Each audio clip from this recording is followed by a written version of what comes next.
Welcome to Blaze, the safest file transfer solution. Let's get started. The first step is to create an account. Fill in the required details and click on the Register.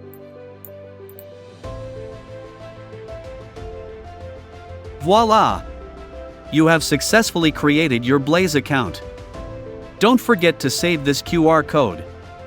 You'll need it to reset the password in the future. Now, to activate your account. Check your email and click on Activate Account. And let's log into your account. Congratulations, you're ready to use Blaze. We'll explain how to create your workspace in the next video. With Blaze, it's time to change the way you transfer your important data. Thanks for watching our tutorial video.